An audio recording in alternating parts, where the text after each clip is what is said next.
In this demo, we provide an overview of the new end-user-based onboarding process for Zero Trust Network Access, and this process will also be available for FortiSASE.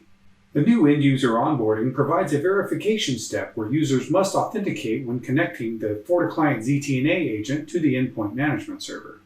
End users must do this before EMS delivers the device certificate that allows access to the protected resources behind the ZTNA access proxy or when connecting to FortiSASE.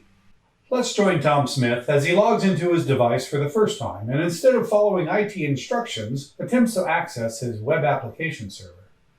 Tom sees that he really can't access his applications unless he follows those directions from information security.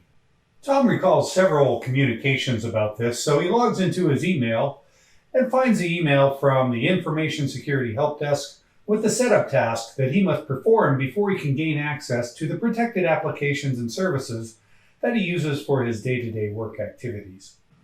Tom reviews the email instructions, reading them through carefully. As instructed, Tom finds the invitation code and sees that he must copy and paste this code into the FortiClient ZTNA Agent and then connect the agent to the Endpoint Management Server, or EMS. After clicking the Connect button, Tom will be presented with an authentication pop-up. Per the communication from InfoSec, Tom knows that he needs to input his Active Directory credentials. Once authenticated, FortiClient is connected to EMS, and EMS provisions a certificate to Tom's device that is required for Zero Trust Network Access. Let's watch as Tom tries again to access the web application server protected by ZTNA. Tom now sees the expected prompts, first a device certificate, then he's prompted for his credentials to log into the server. Multi-factor authentication is at work here, first with the device certificate, then Tom's credentials, followed by a one-time password token delivered by email. In the real world, this would likely be FortiToken delivered by FortiToken Mobile. Tom successfully accesses his web application server after satisfying the Zero Trust requirements. In our simple network topology, FortiClient connects to EMS through the FortiGate. EMS is integrated with Active Directory to provide end-user information for onboarding as well as managed device information. FortiAuthenticator is available for onboarding via SAML and for multi-factor authentication services for Zero Trust. Let's have a look at EMS, where IT or InfoSec configures the settings for end-user onboarding using an invitation code and an authentication method for verifying the user's identity before allowing to connect to EMS. In EMS, we see that Tom is using one of 50 licenses available. To configure EMS for user-based onboarding, we have multiple methods for verifying the user's identity.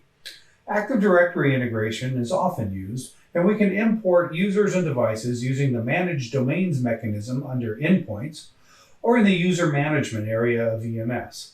Here we see that we've imported a domain that our user Tom Smith is a part of using a secure LDAP connection or LDAPS.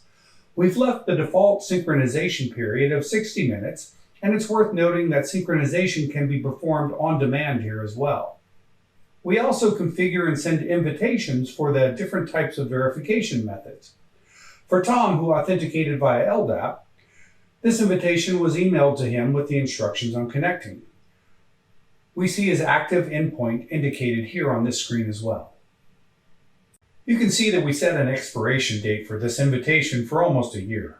Likely you would set the expiration date on an invitation to a time period just long enough for the end user to take action and get his device connected to EMS, so probably not more than a week. Under User Management, we can see authorized user groups that are part of our Active Directory import.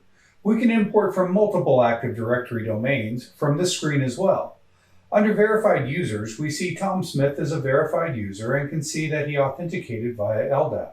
We have no unverified users here, but there could be if legacy device onboarding had taken place, meaning that they were connected to EMS before user-based onboarding was implemented. Another method of verification is local users, where end-user accounts are created and managed on EMS. This could be for smaller organizations or for vendors or contractors that are not in corporate identity databases. And last but not least, we have SAML verification available. This can be configured for use with any SAML-based identity provider, including FortiAuthenticator, but also third parties such as Okta or OneIdentity or many others. On the invitation screen, we can see the details of the invitations that have been created and see the different types of authentication that are associated with each. An end user must use the appropriate authentication with the corresponding invitation code. If we take a look at the SAML invitation, we can see the email recipients that it was sent to. If we need to send it to another user outside of that email list, then we can by adding the email address here. When you click Save, you'll be asked if you want to send the email invitation again. In EMS settings, we can control whether or not invitation codes and authentication are required to connect to EMS. This must be used carefully when implementing. Be sure that you have migrated away from legacy device-based onboarding, or those devices will be disconnected from EMS until they are reconnected using an invitation code and an authentication method. To recap, end-user onboarding and licensing is a new feature in FortiClient and EMS.